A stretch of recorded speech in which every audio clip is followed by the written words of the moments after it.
Dari semua berita dan video aksi panggung Roky Gerung dan Sylvester Matutina di acara Rakyat Bersuara Eiman, saya tertarik dengan satu cuplikan di mana menampilkan ketenangan Roky meski Sylvester sudah mengepalkan tangan dan hendak melayangkan tinju sembari mengeluarkan kata-kata kasar. Roky Gerung dalam keadaan genting tersebut tampak tetap tenang. Sikapnya was-was, matanya tampak fokus pada gerakan Sylvester. Saat Sylvester datang mendekat dengan amukan amarah yang meninggi, ia bukannya lari ketakutan sebagai pengecut. Coba lihat baik-baik. Ia malah melangkah maju dengan sikap siaga. Matanya tidak lagi tertuju pada wajah Sylvester, tapi fokus melihat gerakan kaki dan tangannya. Ia sepertinya sedang memperhatikan dan menunggu kapan Sylvester melepaskan serangan, apakah dari kaki atau tangan. Tidak hanya sampai di situ, Roky Gerung mendekat, bahkan sampai bersentuhan badan dengan Sylvester. Sikunya bahkan menyentuh perut Sylvester yang sedang mengamuk. Teman-teman, tahukah kalian mengapa jurus mendekat itu dilakukan Roky Gerung? Ini sebenarnya jurus dasar dalam bela diri yang memang sudah dikuasai Roky. Roky tahu peluang untuk kaos sangat memungkinkan. Bahkan dalam keadaan genting itu, ia sudah melakukan riset kekuatan Sylvester. Pada akhirnya ia menyimpulkan kekuatan itu ada di tangan kanan. Jika Sylvester melepaskan pukulannya, pasti akan menggunakan tangan kanan. Karena itu, jika ia mundur atau berdiri dalam jarak pukulan sekitar 40 cm depan Sylvester, maka pasti ia kena bogem saat Sylvester melepaskan tinju atau tendangan. Tetapi inilah hebatnya ketenangan dalam mengambil keputusan. Roky kemudian memutuskan maju dan mendekati area bahu kanan Sylvester untuk mengunci kekuatannya.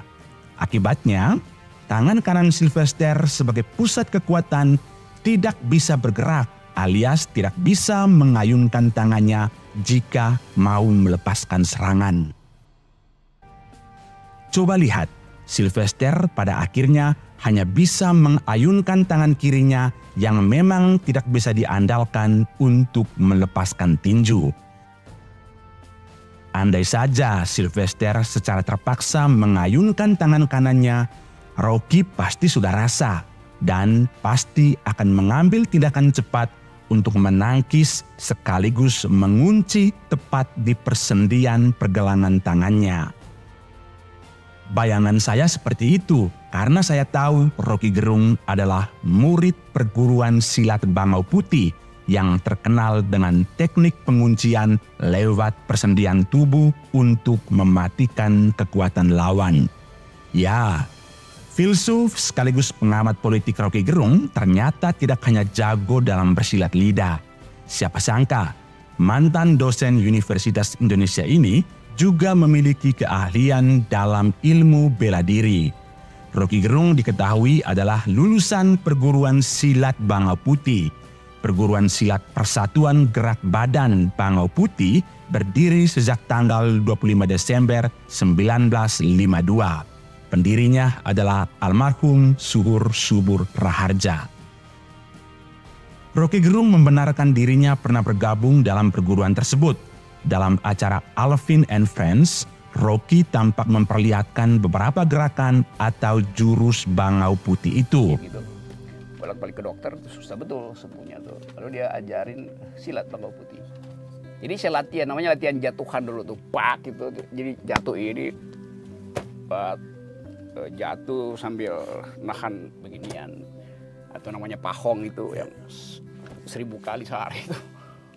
Roky pun menceritakan awal dirinya bergabung karena dulu dia sempat mengalami penyakit syaraf terjepit. Melalui temannya bernama Bram Jakir, Rocky pun belajar beberapa gerakan untuk tujuan penyembuhan. Selama 3 tahun dan hampir tiap malam ia menekuni latihan tersebut. Selama belajar di perguruan Bango Putih, Rocky mengaku tak hanya belajar olah tubuh, tetapi juga olah batin. Bahkan ada yang menyebut jika Rocky mampu membengkokkan tiang pompa besi dalam sekali pukulan. Hal itu pernah ditanyakan salah seorang followernya di Twitter. "Prof, apa benar kalau Prof lulusan perguruan silat Bango Putih? Dan apa benar Prof dulu mampu membengkokkan tiang pompa besi dalam sekali pukul?" Tanya akun Russell Batoteng. Rocky pun membenarkan hal itu. Ia mengaku pernah belajar teknik nafas untuk tenaga dalam, tapi bukan untuk berkelahi, apalagi persekusi, jawab Rocky Gerung. Anda mungkin tidak percaya, tapi melihat ketenangan dan cara Rocky menghadapi Sylvester, itu adalah bukti kalau ia bisa menumbangkan lawan tanpa harus melepaskan pukulan. Ia tetap tenang sembari mengatur nafas. Andai saja Sylvester tetap mengamuk dan Rocky terpaksa melepaskan jurus tenaga dalamnya, menurut teman-teman, siapakah yang bakal tumbang? Silakan berbagi pendapat Anda di kolom komentar dengan bahasa yang sopan namun tajam setajam pikiran Rocky.